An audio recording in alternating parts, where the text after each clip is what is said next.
আসসালামু আলাইকুম। কেমন আছেন সবাই? আশা করি আল্লাহর রহমতে যে যেখানেই আছেন সবাই খুবই ভালো আছেন। আবারও হাজির হয়ে গেলাম নতুন একটি রেসিপি নিয়ে।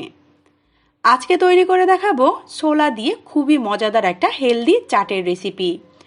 ইফতারিতে প্রতিদিন ভাজা পোড়া খেয়ে খেয়ে যখন একেবারে শরীরটা ক্লান্ত হয়ে যাবে, তখন এরকম টক মিষ্টি একটা চাট তৈরি করে খাবেন, দেখবেন অনেক বেশি রিফ্রেশ লাগবে। চলুন তাহলে দেখে নেই এর প্রস্তুত প্রণালী।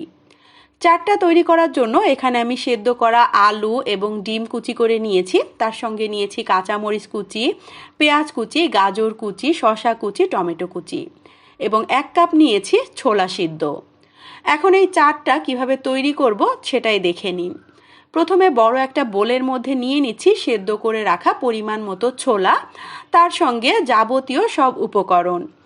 আমি আমার স্বাদ মতো এবং পছন্দ মতো সবজিগুলো ব্যবহার করেছি।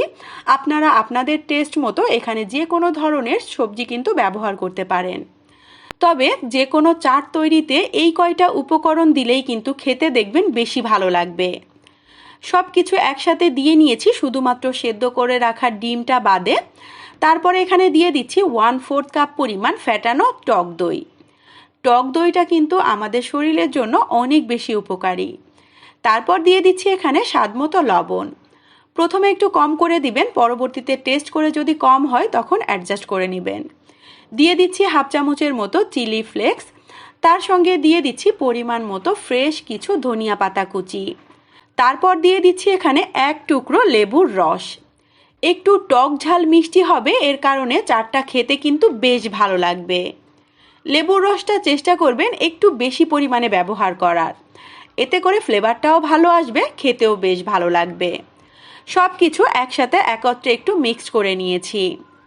তারপর এখানে অ্যাড করে দিচ্ছি অল্প করে একটু চাট মশলা। একটু চটপটা ফ্লেভার আসবে, তার সঙ্গে সঙ্গে খেতেও বেশ ভালো লাগবে। আপনারা এখানে আপনাদের পছন্দ মতো যে কোনো ধরনের চাট মশলা বা যে ম্যাজিক মশলাগুলো পাওয়া যায় সেটাও ব্যবহার করতে পারেন। আবারও একসাথে একটু মিক্সড করে নিচ্ছি। লবণটা কম ছিল, এই পর্যায়ে দিয়ে একটু অ্যাডজাস্ট করে নিয়েছি। এইবার উপর থেকে দিয়ে দিচ্ছি সেদ্ধ করে টুকরো করে রেখেছিলাম যে ডিমটা, সেই ডিমগুলো উপর থেকে দিয়ে দিলে কি হয়, দেখতে যেমন ভালো লাগে তেমনি কুসুমটা আর ঘেটে যায় না, তার কারণে খেতেও ভালো লাগে। নর্মালি চাইলে আপনারা এভাবে এটাকে সার্ভ করতে পারেন, তবে আমি এটাকে আরও একটু চটপটা করতে চাচ্ছিলাম, তার কারণে উপর থেকে দিয়ে দিচ্ছি অল্প করে একটু চানাচুর। নর্মালি হাতের কাছে কিন্তু ভাজা যে ভুজিয়াটা সেটা থাকে না, তাই ভুজিয়ার বদলে আপনারা কিন্তু এই চানাচুর দিয়ে কাজটা সেরে নিতে পারেন। এই চানাচুরটা দেওয়ার কারণে একটু ক্রিস্পি লাগবে এবং খেতেও বেশ ভালো লাগবে। তবে যারা একেবারে হেলদি চাটটা খেতে চান তারা কিন্তু এই চানাচুরের পার্টটা স্কিপ করে যেতে পারেন। তৈরি হয়ে গেল খুবই সহজভাবে মজাদার একটা স্পেশাল চাটের রেসিপি। আশা করি আমার আজকের এই ছোলা দিয়ে চাট তৈরির রেসিপিটা আপনাদের কাছে খুবই ভালো লেগেছে। রেসিপিটা যদি সত্যিই ভালো লেগে থাকে চ্যানেলটাকে সাবস্ক্রাইব করে চ্যানেলের সাথেই থাকবেন।